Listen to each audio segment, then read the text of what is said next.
Hi hello and welcome to target TNPSC by Jacobs great minds. வணக்கம் நண்பர்களே, மீண்டும் ஒரு முறை இந்த வீடியோவில் உங்களை சந்திக்கிறதுல மட்டற்ற மகிழ்ச்சிங்க. ஸோ குரூப் 1 தேர்வு முடிஞ்சிருச்சு, அஃபிஷியல் கீயும் வந்துருச்சு. அதாவது டென்டேட்டி கீ வந்து டிஎன்பிஎஸ்சி கொடுத்துருக்காங்க. ஆனால் இந்த டென்டேட்டி கீயில் ஒரு விஷயம் என்னன்னா, 7 கொஸ்டின்ஸ்க்கு வந்து ஆன்சர் கொடுக்கல, எக்ஸ்பர்ட் கமிட்டியில் கொடுக்குறேன்னு சொல்லியிருக்காங்க. அதை தாண்டி நம்ம இந்த வீடியோவில் எதை பற்றி டிஸ்கஸ் பண்ண போகிறோம்னா, மெயினாக 2 விஷயம். கீ சேலஞ்ச் பண்ணணும் இல்லையா? ஸோ நான் வந்து ஒரு சில கொஞ்சம் கொஸ்டின்ஸில் நிறைய கொஸ்டின்ஸ்ல கொஞ்சம் டிஸ்கிரிப்பன்சிஸ் இருக்கு. பட் அதை தாண்டி ரொம்ப முக்கியமாக எதெல்லாம் கிளைம் பண்ணலாம் அப்படின்னு சொல்லிட்டு நான் ஒரு சில கொஸ்டின் கொண்டு வந்திருக்கேன். அதை தாண்டி உங்களுக்கு வேற ஏதாவது கொஸ்டின்ஸ் கிளைம் பண்ணணும் அப்படின்னு தோணுச்சுன்னா நீங்கள் டிஸ்கிரிப்ஷனில், அதாவது கமெண்ட்ல வந்து சொல்லுங்கள். அதை தாண்டி நம்மளோட டெலகிராம் சேனலில் கிளைம்க்கான ப்ரூஃப்ஸும் வந்து நான் கொடுக்குறேன். டிஸ்கிரிப்ஷனில் டெலகிராம் சேனலோட லிங்க் இருக்குது, அதில் ஜாயின் பண்ணிக்கோங்க. சரி, இதில் நம்ம 2 விஷயம் பார்க்க போகிறோம். ஒன்று வந்து எந்த கீஸை சேலஞ்ச் பண்ணலாம், இன்னொன்று வந்து என்ன கட் ஆஃப் வரும் அப்படின்ற ஒரு விஷயத்தையும் நம்ம இந்த வீடியோவில் பார்க்க போகிறோம். சரிங்களா? ரைட்டுங்க. ஸோ இந்த கொஸ்டின் வந்து பார்த்தீங்கன்னா, பொதுவாக இந்த பேப்பர் பார்த்தீங்கன்னா பயங்கர லென்த்திங்க. நம்ம பார்த்தீங்கன்னாலே ஒரு 300 கிராம் இருக்குது, 160 பக்கம் இருக்கும்போது தவறுகள் நிறைய நடக்கிறதுக்கு வாய்ப்பு இருக்கு. என்னென்ன தவறுகள் நடந்திருக்கு, எப்படி நடந்திருக்கு? ஒரு மாணவர் வந்து சொல்றாரு, 162 கொஸ்டின் போட்டிருக்கேன் அப்படின்றாரு. அது பயங்கர ஷாக்கிங். எனக்கு அது எப்படின்னு தெரியல. நிறைய பேர் 130ல இருந்து 140க்குள்ளாடி போட்டிருக்காங்க அப்படின்ற ரேஞ்ச்லயும் நிறைய ப்ரிப்பேர் பண்ணிட்டு இருக்கக்கூடிய, சீரியஸா ப்ரிப்பேர் பண்ணிட்டு இருக்கக்கூடிய ஸ்டூடெண்ட்ஸ் சொல்றாங்க. ஆனா 193 கேள்விகளுக்கு தான் கீ கொடுத்துருக்காங்க. டிஎன்பிஎஸ்சி இதுல என்ன பண்ண போறாங்க அப்படின்ற விஷயங்களையும் பார்க்கணும். பேப்பர் ரொம்ப லென்த்தினால, அது தாண்டி ஜென்ரல் மென்டல் அபிலிட்டி ரொம்ப டஃப்னால நிறைய சிக்கல்கள் இங்க இருந்திருக்கும். எக்ஸாம் எழுதும்போது அந்த கொஸ்டின்ஸ், மேத் கொஸ்டின்ஸ்ல ஒரு கொஸ்டின் வந்து ஆன்சரே தப்பா கொடுத்துருக்காங்க. ஆன்சர் கொடுக்கல, அந்த பிக்யூ சீரியஸ் கொஸ்டின். ஸோ அந்த மாதிரி கொஸ்டின்லாம் நிறைய டைம் வேஸ்ட் பண்ணியிருப்பாங்க. இது கரெக்டாக இருக்கா, நம்ம தப்பு பண்ணியிருக்கோமா, அது மாதிரி நிறைய டஃப்பான கொஸ்டின்ஸ்லாம் மேக்ஸில் இருந்துச்சு. அதில் கொஞ்சம் ஸ்ட்ரக்காக இருந்தால் இன்னும் கொஞ்சம் டைம் போயிருக்கும். அதை தாண்டி நிறைய ஸ்டேட்மெண்ட் பேஸ்ட் கொஸ்டின்ஸ் இருக்கு, அசர்ஷன் ரீசனிங் கொஸ்டின்ஸ் இருக்கு, 1 or 2 ஆப்ஷன்ஸ், அந்த ஆப்ஷன் எலிமினேட் பண்ணி போட வேண்டியது இருக்கு. கொஸ்டின் எல்லாம் லெங்க்தியாக இருக்கு, எல்லாம் படிக்கணும். ஒரு கொஸ்டின்ல ஃபால்ஸா இன்கரெக்டா அதை விட்டுட்டா அந்த மாதிரி பிரச்சனை இருக்கு. நம்ம கரெக்ட் ஸ்டேட்மெண்ட்டுக்கு போடுவோம், பார்த்தா இன்கரெக்ட் ஸ்டேட்மெண்ட் கேட்டிருப்பாங்க. ஸோ இதை ஃபுல்லாக படித்து கரெக்டாக ஆன்சர் பண்ணுறதுக்கு டைம் கட்டாயமாக ஆஸ்பர் நீங்களே சொல்லுங்கள் கமெண்ட்ல, டைம் பத்துச்சா அப்படின்றது. ஏன்னா கிடச்சிருக்காது. OMRல ஷேட் பண்ணும், கொஸ்டின் திருப்புறதுக்கு ஒரு 20-25 நிமிஷம் ஆயிரும். இந்த மாதிரி பல பிரச்சனைகள் இருக்கு. அதை தாண்டி அடுத்தது வந்து பார்த்தீங்கன்னா, எலிமினேஷன் கொஸ்டின் எலிமினேட் பண்ணும்போது ஒரு 2 ஆப்ஷன்ல எலிமினேட் பண்ணி பார்க்கும்போது அதில் கொஞ்சம் தவறுகள் கரெக்டாக வந்திருக்கும். சில லக்கில் சில கொஸ்டின் வந்து நமக்கு இன்ஸ்டியூட் கீஸில் வந்து தப்பாக இருக்கும். டிஎன்பிசி கீஸில் டிஎன்பிசி வழக்க மாதிரி both the statement is correct and R is the correct explanation. அதில் ஒரு 30 கொஸ்டினுக்கு அப்படி போட்டுட்டு இருந்தால் கூட ஒரு 25 கொஸ்டின் கிடச்சிருக்கும் போல. சில கொஸ்டின் நம்ம தெரிஞ்சு எலிமினேட் பண்ணலாம். அந்த மாதிரி டிஎன்பிசி அந்த ட்ரெண்டை வச்சு டிஎன்பிசியோட விசுவாசிகளை காப்பாற்றிட்டு இருக்காங்க. அதாவது ரொம்ப நாளாக படித்து டிஎன்பிசியோட பேட்டர்ன் அப்படியே ஃபாலோ பண்ணுறவங்களுக்கு அது ஒரு சந்தோஷமா இருந்திருக்கும். ஏன்னா சில விஷயங்கள் அப்படி கொடுத்துருக்காங்க. சரி, நம்ம அந்த மாதிரி கான்ட்ரவர்சி எல்லாம் டிஸ்கஸ் பண்ண போறது இல்லை. என்ன கேள்விக்கலாம் மதிப்பெண், அதாவது சேலஞ்ச் பண்ணலாம் அப்படின்னு சொல்லி நான் ஒரு சில கேள்விகள் தான் கொடுக்க போறேன். அதுக்கப்புறம் கட் ஆஃப் பத்தியும் டிஸ்கஸ் பண்றேங்க. ரைட்டுங்களா? இதுல வந்து பாத்தீங்கன்னா 120வது கேள்வி, 146வது கேள்வி, 160வது கேள்வி, நிறைய கொஸ்டின்ஸ் இருக்கு. நம்ம அதை பார்க்கலாம். பட் ஆனால் இந்த கேள்வியை வந்து கட்டாயமா இது பண்ணலாம், சேலஞ்ச் பண்ணலாம் அப்படின்னு நான் சொல்றேன். டிஎன்பிசி கொஞ்சம் அவசரப்பட்டுட்டாங்களோ அப்படின்ற மாதிரி. அதாவது அந்த அவங்க கீ கொடுக்கும்போது சில தவறுகள் நடக்க தானே செய்யும். நம்ம தானே அதை சரி பண்ணணும். அதுக்கு நீங்க என்ன பண்ணணும் அப்படின்னா, நீங்க வந்து உங்களோட ரெப்ரசன்டேஷனை வந்து நீங்க போடணும். ஓகே. ஸோ இந்த கொஸ்டினை பொறுத்த வரைக்கும் வந்து பார்த்தீங்கன்னா, in 1946 Muslim League withdrew its acceptance to the Cabinet Mission Plan அப்படின்னு பார்த்தீங்கன்னா, ஆமா, முதல்ல முஸ்லீம் லீக் வந்து அக்செப்ட் பண்ணுவாங்க. காங்கிரஸும் அக்செப்ட் பண்ணுவாங்க, முஸ்லீம் லீகும் அக்செப்ட் பண்ணுவாங்க. ஆனா முஸ்லீம் லீக் வந்து வித்ரா பண்ணுவாங்க, கட்டாயமா வித்ரா பண்ணுவாங்க. அதுல எந்த சந்தேகமும் இல்லை. First statement is true. Muslim League joined the interim government formed in 1946. அதுவும் கரெக்ட் தான். டைரக்ட் ஆக்ஷன் டே எல்லாம் நடக்கும். அவங்க வித்ரா பண்ணனால தான் டைரக்ட் ஆக்ஷன் டே நடக்கும். அதுக்கப்புறம் முதல் இன்ட்ரீம் கவர்மெண்ட்ல வரமாட்டாங்க. அதான 1946ல இன்ட்ரீம் கவர்மெண்ட்ல லியாக்கத் அலி கான்லாம் இருப்பார். ஸோ இதுல என்ன சொல்றதுன்னா, அவங்க வந்து ஜாயின் பண்ணியிருப்பாங்க. ஸோ அவங்க வந்து இந்த ஸ்டேட்மெண்ட்டும் கரெக்டு. ஆனால் இவங்க வித்ட்ரா பண்ணதுக்கும் ஜாயின் பண்ணதுக்கும் இது காரணம் இல்லை. ஸோ டிஎன்பிசி என்ன ஆப்ஷன் கொடுத்துருந்தாங்க, ஏ ஃபால்ஸ்ன்னு கொடுத்துருக்காங்க. ரெண்டுமே ட்ரூ தான். ஆனால் R is not the correct explanation. நம்ம பள்ளி புத்தகத்தில் இருக்கு, 12ஆம் வகுப்பு சிபிஎஸ்சி புத்தகத்தில் இருக்கு, 12ஆம் வகுப்பு ஸ்டேட் போர்டு புத்தகத்தில் இருக்கு. அழகா எடுத்து தூக்கி வச்சு ஒரு ஆன்சர் இது வந்து கரெக்ட் போட்டிருந்தீங்கன்னா, இந்த மாதிரி போட்டிருந்தீங்கன்னா நீங்க கிளைம் பண்ணலாம். இல்லைன்னா both are A and R are true, R is the correct explanation கூட கிளைம் பண்ணணும்னு நினைக்கிறீங்கன்னா நீங்க கிளைம் பண்ணி பார்க்கலாம். பட் ஆனால் இதுதான் ஆப்டான ரீசனுங்க, ஆப்டான ரீசன், ரைட்டுங்களா? அடுத்தது 121 146 ஒரு கேள்வி இருந்துச்சு. அது ஒரு டெபேட்டபிள் தான். நம்ம என்னன்னு பார்க்கலாம். இன்னும் வர சில கொஸ்டின்ஸ்கள் கூட அந்த எவர்கிரீன் ஃபாரஸ்ட் இந்த கொஸ்டின்ஸ் கூட ஓகே. இது என்னன்னா, வாட் ஆர் த அப்ஜெக்டிவ்ஸ் கேட்டிருக்காங்க. நோக்கம் பப்ளிக் டிஸ்ட்ரிபியூஷன் வந்து இன்கம் பேஸ்ட்ல கொடுக்கணுன்றது நோக்கம் இல்லை. பட் அது இன்கம் பேஸ்டு அப்படின்னா இப்போ Antyodaya Yojana, below poverty line, so அது இன்கம் பேஸ்டோட சோஷியல் கண்டிஷன்ஸ் தான் சொல்லாத, அதை இன்கம் ஸ்டேட்டஸ்ன்னு சொல்ல முடியாது. அதை வந்து நம்ம இன்கம் ஸ்டேட்டஸ்ன்ற ஒரு கணக்கில் அப்ஜெக்டிவ்னு பார்க்கும்போது பப்ளிக் டிஸ்ட்ரிபியூஷன் என்ன, எல்லாருக்கும் குவாலிட்டியான பொருட்களை குறைஞ்ச விலையில கொடுக்கணும், அதுதான் அடிப்படையான பொருட்கள், இதுதான் அப்ஜெக்டிவே. ஸோ இந்த ஆப்ஷன் டி. ஸோ இதுக்கும் வந்து பார்த்தீங்கன்னா நீங்கள் எடுத்துக்கலாம். அந்தியோதய யோஜனா இதெல்லாம் வந்து பிலோ பாவர்ட்டியில் அது வந்து ஆன் சோஷியல் கண்டிஷன் தான் கொடுத்துருப்பாங்க, எக்கனாமிக்கல்னு கொடுத்துருக்க மாட்டாங்க. ஸோ இதுவும் நீங்கள் கிளைம் பண்ணலாம். 2 கொஸ்டின் ஆச்சா. இன்னொரு கொஸ்டின் எக்கனாமிக்ஸில் இருந்துச்சு. 160வது கேள்விலையும் மறக்காம கிளைம் பண்ணுங்க. இதை தாண்டி உங்களுக்கு என்னென்ன கிளைம் பண்ணணும்னு போடுறீங்களோ கமெண்ட்ல போடுங்க, நானும் அதை பற்றி டிஸ்கஸ் பண்ணுறேன். ஓகே, இந்த கேள்வியும் வந்து பார்த்தீங்கன்னா ஓகே இது கரெக்டு, இது கரெக்டு. சைல்ட் டெவலப்மெண்ட் இண்டெக்ஸ் வந்து சேவ் த சில்ட்ரன் கேம்பெயின் பண்றாங்க. Okay, health, nutrition, education. Health, nutrition இருக்கு, எஜுகேஷன் இருக்கு. ஆனா சிடிஏயும் ஹெச்டிஏ மாதிரி தான் கால்குலேட் பண்ணுவாங்களா அப்படின்னா அது எப்படி ஹெச்டிஏ மாதிரியே கால்குலேட் பண்ண முடியும்? இது the same way as that of HDI. அது எப்படி பண்ண முடியும்? ஹெச்டிஏல வந்து எக்கனாமிக்கல் ஸ்டேட்டஸ் எடுப்பாங்க, ஸ்டாண்டர்ட் ஆஃப் லிவிங் எடுப்பாங்க. ஸோ அப்படின்னா இந்த சேம் வே இந்த ஸ்டேட்மெண்ட் தவறாக தானே இருக்க முடியும். அப்படின்னா 3 இருக்கிறது எல்லாத்தையும் எலிமினேட் பண்ணி ஆப்ஷன் பி தானே வரணும்.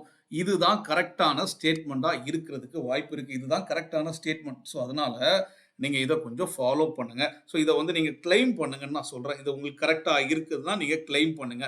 ஸோ இன்னொரு கேள்வியும் நான் பார்த்தேன். அந்த நம்மளோட ஆர்பிஐ பற்றி ஒரு கேள்வி இருந்துச்சு. ஓகே, 4 கேள்வி, 4வது கேள்வி அது. ஸோ ஆர்பிஐ பற்றி என்ன ஸ்டேட்மெண்ட் கொடுத்துருந்தாங்கன்னா, ஆர்பிஐயோட ரெப்போ ரேட்ஸ் பற்றி கொடுத்துருந்தாங்க. ஸோ அதில் ஆல் தி அபோவ் கரெக்டாக வரும், ஆனால் ஆல் தி அபோவ் கரெக்டாக கொடுக்கல. அதுதான் அங்கே பிரச்சனை. இந்த கொஸ்டின்ல என்ன தவறு இருக்கு அப்படின்னா, பரிபெருமாள்னு போட்டாங்க. ஸோ பரிமேல் அழகலாருக்கு பதிலாக பரிபெருமாள்னு போட்டாங்க. அதனால தான் எக்ஸ்பர்ட் கமிட்டி ஆன்சர் போட முடியாது. இதில் வந்து 2 ஒன்லி இருந்திருந்தா 2 போட்டிருந்திருக்கலாம். 2 தான் கரெக்டாக இருந்திருக்கும். ஆனால் 2 இல்லை, 2 ஒன்லின்ற ஆப்ஷனே இல்லை. 1 and 2 போடணும். பரிமேல் அழகருக்கு பதிலாக இவங்க என்ன அவரோட உரை தான் சிறந்த உரை அப்படின்னு சொல்லி கொடுத்துருக்காங்க இல்லையா? அப்படின்னா இதில் வந்து இங்கேயும் தவறாக கொடுத்துருக்காங்க. இந்த கொஸ்டின் அதனால தான் எக்ஸ்பர்ட் கமிட்டிக்கு போயிருக்கு. சரிங்களா? வேற வந்து பார்த்தீங்கன்னா சில விஷயங்கள்லாம் எங்கே இருக்குன்னே சில சோர்சஸ்லாம் கிடைக்க மாட்டேங்குது. பட் மற்றபடி அந்த அஞ்சலி அம்மாள் கொஸ்டின் வந்து பார்த்தீங்கன்னா அதுக்கும் கரெக்டான ஆன்சர் கொடுத்துடலாம், 1 and 4 ஒன்லின்னு. ஸோ அதுவும் வந்து எக்ஸ்பர்ட் கமிட்டி கொடுத்துருக்காங்க. நான் அதுவும் என்னன்னு சொல்கிறேன். சரிங்களா? ஸோ இந்த மாதிரி நான் ஒரு 3 கேள்வி சொல்லியிருக்கேன். இன்னொரு கேள்வி நான் சொல்கிறேன். ப்ளஸ் கட் ஆஃப் பற்றி நான் பேச போகிறேன். கட் ஆஃப் என்ன வரும் அப்படின்றத சொல்கிறேன். சயின்ஸ்ல இருந்தெல்லாம் கொஸ்டின் கேட்டிருக்காங்க.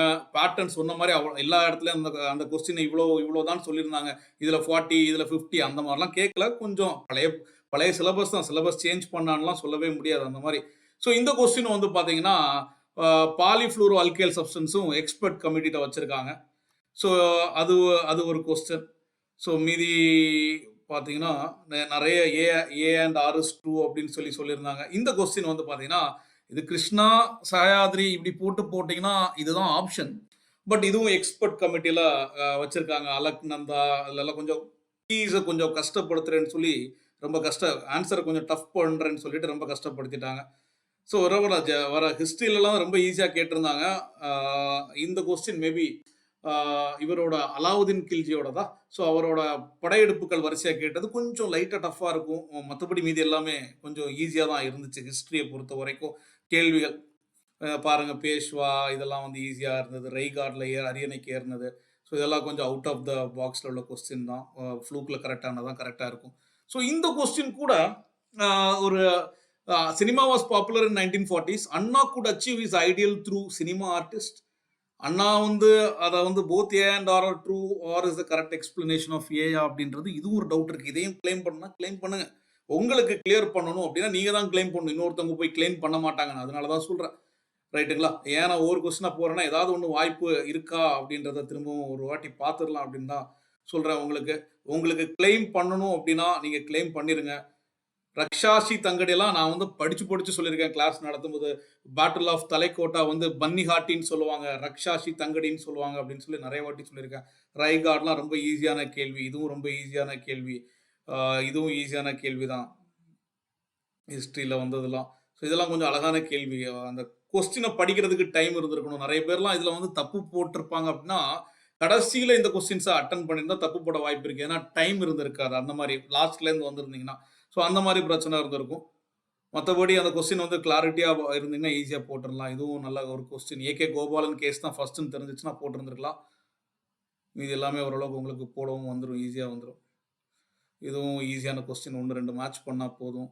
இதுவும் ஒன்று எலிமினேட் பண்ணால் இந்த கொஸ்டினுக்கு ஆன்சர் கிடச்சிரும். ஏன் நான் சொல்கிறேன்னா இன்னொரு கொஸ்டின் இருந்துச்சு. நான் அதை தான் மெயினாக பார்த்துட்ருக்கேன். அதாவது அந்த ரெப்போ ரேட்டை பற்றி உள்ள கொஸ்டின். மற்றபடி ஓரளவுக்கு கரெக்டாக கொடுத்துருக்காங்க. சில அசர்ஷன் ரீசனிங் மட்டும் கொஞ்சம் இதாக இருக்குது. மற்றபடி நிறைய ஃபேக்சுவலாக இருக்கக்கூடியதெல்லாம் கரெக்டாக தான் இருக்கும். அது ஒன்றும் சந்தேகம் இல்லை. இதெல்லாம் கூட எல்லாம் ஏதோ பெரிய பெரிய கொஸ்டின்ஸுங்க. இது நிறைய பேர் 1919 சொல்கிறாங்க. பட் 1861 வரும்போது சடகோப்பச்சார்லு அப்படின்றவர் வந்து மெட்ராஸ்லேருந்து கவுன்சிலுக்கு போகிறார். 1863 நம்ம லக்ஷ்மண ராசு கூட உள்ளே போவார் இல்லையா? 1861 தான் ரைட்டு. ஸோ இதுவும் ஈஸியான கொஸ்டின். அதாவது படிச்சிருந்தா சொல்கிறேன், பேசிக் தெரிஞ்சிருந்தா இதுவும் ஈஸி தான். ஓகே, உங்களுக்கு வேறு ஏதாவது கொஸ்டினில் டவுட் இருக்குது, இதை வந்து கிளைம் பண்ணலாமா அப்படின்னா கமெண்டில் போடுங்க. நானும் என்னோட சஜஷனை சொல்கிறேன். மற்றபடி வேறு ஏதாவது டவுட்ஸ் இருந்துச்சுனாலும் போடுங்க. நம்ம கட் ஆஃப் பற்றியும் பேசுவோம். பிரதான் மந்திரி ஜந்தியா உன்னத் கிராம் அபியான் இதுலேயும் ஒரு கன்ஃபியூஷன் இருக்கனால இதுவும் எக்ஸ்பர்ட் கமிட்டிக்கு வச்சுருக்காங்க. ஸோ நான் வந்து சொல்ல போகிற கட் ஆஃப் வந்து அவுட் ஆஃப் 193. சரிங்களா? அந்த 7 சேர்க்கவே கூடாது. Both A and R R false. இந்த கொஸ்டின் ஒரு நல்ல கொஸ்டின். அழகாக கொஸ்டின் இருந்தீங்கன்னா போட்டுருந்துருக்கலாம். R is not the correct explanation of A. Okay, first கமெண்ட்ல ஆர்டர் 1920 கிடையாது. அது எலிமினேட் பண்ணியிருந்தாலே போட்டிருந்துருக்கலாம். இதில் வயது வந்தார்ன்ற ஒரு இது பார்த்தாலே போட்டிருந்துருக்கலாம். அதில் இதெல்லாம் கொஞ்சம் ஈஸி தான். நீங்கள் இந்த கொஸ்டினும் ஒரு கரண்ட் அஃபேர்ஸ் பேஸ் பண்ணி வந்த கொஸ்டின். ஓகே, இந்த கொஸ்டின் மிஸ் பண்ணிடக்கூடியதெல்லாம் ஸ்கீம்ஸ்லாம் ஈஸியாக எலிமினேட் பண்ணி போட்டிருந்துருக்கலாம். எல்லாரும் போடுற கொஸ்டினை கரெக்டாக தப்பாக போடக்கூடாது. அதுதான் பிரச்சனை. இதுவும் ஈஸி தான். ஸ்டேட் ஆஃப் ஆர்ட் அது கொஸ்டின் படித்தாலே போட்டுடலாம். இது வந்து பேட்டி பச்சோ பேட்டி பதாவோ வந்தால் ஃபுல்லாக கரண்ட் அஃபேர்ஸில் நியூஸ்லாம் இருந்தது. 2 கொஸ்டின் அது படிச்சிருந்தீங்கன்னா இது போத்து கொடுத்துட்டாங்க கரெக்டுன்னு. இதுவும் போத்துன்னு கொடுத்துட்டாங்க. இதில் R is not the correct explanation of A அப்படின்னு சொல்லி கொடுத்துருக்காங்க. ஓகே, ரெண்டுமே கரெக்டு, ஆனால் கரெக்ட் எக்ஸ்பிளனேஷன் இல்லை. ஸ்டேட்மெண்ட் படிக்கணும். ஓகே, இந்த ஸ்கீம்ஸு இதுவும் அந்த நீரு வச்சு ஆந்திராவை மேட்ச் பண்ணலாம். ஒரு 2 ஆப்ஷனில் வரும். அது 2ல் கரெக்டாக வரணும், லக் இருக்கணும். ப்ரிப்பரேஷன் ஆஃப் யூனியன் பட்ஜெட் இந்த கொஸ்டின் தான். Okay, which of the following statement is true? Increasing bank rate policy reduces borrowing among businessmen. Bank rate increase பண்ணால் கட்டாயமாக பிஸ்னஸ்மேன் காசு வாங்க முடியாது, நிறைய வாங்க மாட்டேன்னா வட்டி கூட. To control inflation RBI increases the bank rate. Bank rate increase பண்ணால் இன்ஃப்ளேஷனை கம்மி பண்ண முடியும் இல்லையா? இன்ஃப்ளேஷனை கம்மி பண்ண முடியும் அப்படின்னா பணப்புழக்கத்தை கம்மி பண்ண முடியும். அப்படின்னா பணப்புழக்கம் கம்மி ஆயிடுச்சுன்னா விலைவாசி ஏறாது இல்லையா? The bank rate policy helps to control increasing price of goods. Increasing price of goods na enna, that is also a general increase in price of goods is inflation. இந்த அது வந்து பேங்க் ரேட் வந்து policy control பண்ணதானே செய்யுதுங்க. So 1 2 3 இங்கே இந்த statement correct அப்படின்னா bank ரேட்டை பற்றி பேசணும்னா டு கண்ட்ரோல் ஆர்பிஐ இந்த ஸ்டேட்மெண்ட் கரெக்ட் அப்படின்னா இந்த ஸ்டேட்மெண்ட் கரெக்ட் தானே. இன்ஃப்ளேஷனை கண்ட்ரோல் பண்ணுது. Inflation is nothing but general increase in price. அதுதானே அந்த இதை கண்ட்ரோல் பண்ணும் தானே. ஸோ அப்படின்னா ஆப்ஷன் டி இதையும் கிளைம் பண்ணலாம். ஸோ நான் உங்களுக்கு 4-5 கேள்வி மேலே சொல்லியிருக்கேன் கிளைம் பண்ணுறதுக்கு. பாருங்கள், அதை தாண்டி இன்னொரு கொஸ்டின் அந்த ஃபாரஸ்ட் கொஸ்டின்ல இருந்து அது கூட கிளைம் பண்ணி பார்க்கலாம். ஸோ இவ்வளோதான் நான் சொன்ன கிளைமிங். மீது எல்லாமே வந்து பார்த்தீங்கன்னா ஓரளவுக்கு அந்த 7 கொஸ்டின் வர போயிடுச்சு சரிங்களா. 7 கொஸ்டின் வர போயிடுச்சு. 4, 5 கொஸ்டின் நான் உங்களுக்கு சொல்லியிருக்கேன். 6 கொஸ்டின் கிட்ட சொல்லியிருக்கேன். அதை கிளைம் பண்ணுங்க. வேற உங்களுக்கு ஏதாவது கிளைம் பண்ணணும்னு தோணுச்சுன்னா அதையும் நீங்க கட்டாயமா சொல்லுங்க ரைட்டுங்களா. இப்போ கட் ஆஃப் பத்தி பேசுவோம். கட் ஆஃப் பத்தி பேசுவோம். நிறைய பேர் 150 160 எல்லாம் சொல்றாங்க. பட் கட் ஆஃப்ன்றது கொஞ்சம் நியாயமா இருக்கணும். 193 கேள்விகள் தான் கொடுத்துருக்காங்க. 7 கேள்வியை தூக்கி வெளியே வச்சிருங்க. 7 கேள்வி எல்லாருக்கும் மார்க் கொடுத்தாலும், இல்லைன்னா ஒரு ஆப்ஷன் ஏதாவது 2 ஆப்ஷன் ஏதாவது கொடுத்தாலும், ஏன்னா அந்த அஞ்சலி அம்மையார் கொஸ்டின்ல வந்து பார்த்தீங்கன்னா அஞ்சலி அம்மையார் இஸ் ஃப்ரம் கடலூர் அப்படின்னு சொல்லி கொடுத்துருக்காங்க. அஞ்சலி அம்மையார் வந்து Cuddalore, sorry, Anjali Ammaiyar is born in Cuddalore. அந்த ஸ்டேட்மெண்ட்டே தப்பு. She is born in Chennai and took part in nail statue satyagraha. ஆமாம், அவங்க நெயில் ஸ்டாச்சு சத்தியாகிரகால பாடுபட்டாங்க. ஆனால் அந்த ஸ்டேட்மெண்ட்டை குழப்பிட்டாங்க. அந்த ஸ்டேட்மெண்ட் முக்கியத்துவமே நெயில் ஸ்டாச்சு தான் இருந்துச்சு. அது ஏன் அவங்க பார்ன் இன் சென்னை கடலூர்னு யார் கொஸ்டின் எடுத்தாங்கன்னு தெரியல. அந்த கொஸ்டின் அது அப்படி ஃப்ரேம் பண்ணி இருந்திருக்க கூடாது அந்த கொஸ்டின். ஏன்னா அவங்க நெயில் சத்தியாகிரகால ஈடுபட்டிருந்தாங்கன்னா ஆமா ஈடுபட்டிருந்தாங்க. அவங்க லெஜிஸ்லேட்டிவ் அசம்பிளிலையும் இருந்தாங்கன்னா இருந்திருந்தாங்க. ஸோ அதனால தான் அது எக்ஸ்பர்ட் கமிட்டிக்கு போயிருக்கு. அவுட் ஆஃப் 193 நம்ம இதா பேசுவோமே சாலிடா அவுட் ஆஃப் 193 வந்து பார்த்தீங்கன்னா இந்த 7 தூக்கிருங்க. ஒரு 142 இருந்தா, ஒரு 142, நான் வந்து இது ஒரு அப்ராக்சிமேஷன்ல சொல்றேன். போன வாட்டியோட இந்த வாட்டி paper tough and time consuming comparatively general mental அபிலிட்டியில ஒரு 5ல இருந்து 7 கொஸ்டின் வந்து தவறு போடுறதுக்கு வாய்ப்பு இருக்கு. எத்தனை தவறு போட்டீங்க அப்படின்றத கமெண்ட்ல பண்ணுங்க. ஜென்ரல் மென்டல் அபிலிட்டியில் எவ்வளோ நான் போன வாட்டி கிளியர் பண்ணீங்களா இருந்தாலும் சரி, இதுக்கு முன்னாடி மெயின்ஸ் எழுதியிருந்தாலும் சொல்லுங்க. 142 பிளஸ் ஜென்ரல் உள்ள வந்து போறதுக்கு நிறைய வாய்ப்பு இருக்கு. பட் அது சில டைம்ல 145 கூட இருக்கலாம். ஸோ அதனால +3 தான் சொல்லுவேன் தவிர மைனஸ் கூட நான் இங்க சொல்ல விரும்பல. பட் ஆனா இருக்கலாம். ஸோ இப்போ இது வந்து நான் சொல்றது 193 கொஸ்டின்ஸ்க்கு சரிங்களா. ஏன்னா காம்படிஷன் அதிகம். 1:10 1:10 இருக்கு. அதனால சாரி 1:20 சாரிங்க 1:20 இருக்கனால ரொம்ப கம்மியான பேர் தான் உள்ள போவாங்க. ஒரு கொஸ்டின் தப்புனாலும் உள்ள போக முடியாது. இதே இது பிசி அப்படின்னு வரும்போது ஒரு 138 ஆர் 136 வச்சுக்கலாம். 136 பிளஸ் 2 வச்சுக்கலாம். ஒரு பிளஸ் ஆர் -2 வருமா அப்படின்னா பிளஸ் ஆர் -2 எடுத்துக்கலாம். பிளஸ் ஆர் மைனஸ், ஏன்னா ஒரு மார்க்கில் நிறைய பேர் போயிடுவாங்க. 136 வச்சுக்கோங்களேன். நான் சொல்றது 193. பிசிஎம்க்கு வந்து பார்த்தீங்கன்னா ஒரு 132 ஆர் 133 இந்த ரேஞ்சில் வச்சுக்கோங்க இருக்கணும். நான் சொல்றது எம்பிசிக்கும் வந்து பார்த்தீங்கன்னா கிட்டத்தட்ட 135 கொஸ்டின்ஸ் வந்து இருக்கணும். 135 அதுதான் பிளஸ் ஆர் -1 இந்த ரேஞ்சில் இருந்தால் எம்பிசி. இது என்னோட கட் ஆஃப் ஒரு ப்ரெடிக்ஷன். எஸ்சிக்கு வந்து பார்த்தீங்க அப்படின்னா ஒரு 130 அது இருக்கணும் மினிமம். எஸ்டிக்கு அப்படின்னு பார்த்தீங்கன்னா ஒரு 126 ஆர் அந்த பிளஸ் ஆர் -2ல இருக்கும். இதுவுமே வந்து ஒரு பிளஸ் ஆர் மைனஸ் ஒரு 2 வச்சுக்கலாம். இந்த ரேஞ்சில் வந்து ஒரு கட் ஆஃப் இருக்கும். ஆக மொத்தத்தில் 140க்கு மேலே போட்டிருந்தீங்க அப்படின்னா நீங்கள் மெயின்ஸ்க்கு ப்ரிப்பேர் பண்ண ஆரம்பிச்சிடலாம். இல்லைனாலும் மெயின்ஸ்க்கு படிக்கலாம், குரூப் 2க்கு ப்ரிப்பேர் பண்ணலாம். படிக்கிறத வந்து விட வேண்டிய தேவையில்லை. இப்போ நான் சொன்னதுக்காக வேண்டி தான் கட் ஆஃப் வரப்போகுது, கட் ஆஃப் வரலன்னா என் சட்டையை பிடிச்சி ஏன்டா இந்த கட் ஆஃப் வரல அப்படின்னு கேட்கவும் முடியாது. 148 கிட்டத்தட்ட போன வாட்டி கட் ஆஃப் வந்துச்சு. 147 எடுத்தவங்களுக்கு கூட உள்ளே போக முடியல. அதுதான் fact. It's a very competitive examination. But உங்களோட பெஸ்ட்டை நீங்கள் கொடுத்தீங்களா அந்த கேள்வியை மட்டும் கேளுங்க. சில இன்ஜஸ்டில் மிஸ் ஆயிருக்கலாம். அது எங்கே மிஸ் ஆச்சு அப்படின்றத எவால்வேட் பண்ணுங்க. எப்படி உங்களை இன்னும் ஸ்ட்ரெங்தன் பண்ணணுன்றதை பாருங்க. ஸோ ட்ரெண்ட் அனலைஸ் பண்ணுங்க. மேத்ஸ் வந்து டஃப் பண்ணியிருக்காங்க, அதை எப்படி ப்ராக்டிஸ் பண்ணலான்றதை யோசிங்க. இது எப்படி குரூப் 2க்கு அஃபெக்ட் ஆகும் அப்படின்றத யோசிங்க வரக்கூடிய எக்ஸாம்ஸ்க்கு. ஸோ எதை பற்றியும் கவலைப்படாதீங்க. ஒர்க் ஹார்ட், கட்டாயமாக உங்களுக்கான விஷயங்கள் கிடைக்கும். ஸோ நம்ம குரூப் 2க்கான ஒரு ஸ்பெஷல் பேட்ச் வந்து ரன் பண்ண போகிறோம். லைவ் கிளாஸஸ் உங்களுக்கு கம்ப்ளீட்டாக உங்களுக்கு general Tamil, general English, general studies எல்லாமே கவர் பண்ண போகிறோம். 1-to-1 மென்டார்ஷிப்பும் இருக்கும். ஸோ அதுக்கு நீங்கள் ஜாயின் பண்ணணும்னா டிஸ்கிரிப்ஷனில் இருக்கக்கூடிய நம்பருக்கு நீங்கள் கால் பண்ணலாம். ஸ்க்ரீனில் ஓடுற நம்பருக்கு நீங்கள் வாட்ஸ்அப் பண்ணலாங்க. ஸோ உங்களுக்கு ஏதாவது டவுட்ஸ் இருந்துச்சுனாலும் நீங்கள் கேட்கலாம். மறக்காமல் கமெண்டில் எந்த கொஸ்டின் எல்லாம் நீங்கள் கிளைம் பண்ணலாம் அப்படின்ற உங்களோட சஜஷனையும் நீங்கள் கொடுங்க. நான் ஒரு 6 கேள்வி சொல்லியிருக்கேன். நீங்கள் வந்து என்னென்ன கொடுக்கலாம் அப்படின்றத சொல்லுங்கள். இன்னும் நிறைய உள்ள தோண்டி எடுக்கலாம். பட் மறக்காமல் கிளைம் பண்ணுங்கள். வேறு யாரோ கிளைம் பண்ணுவாங்கன்னு நினச்சிட்டு உட்காராதீங்க. இது உங்களோட உரிமை, நீங்கள் தான் கிளைம் பண்ணணும். ரைட்டுங்களா நண்பர்களே? இன்னொரு வீடியோவில் நம்ம மீண்டும் சந்திப்போம். Thank you so much. Have a great time. மறக்காமல் நம்ம சேனலை சப்ஸ்கிரைப் பண்ணிக்கோங்க. தேங்க்யூ.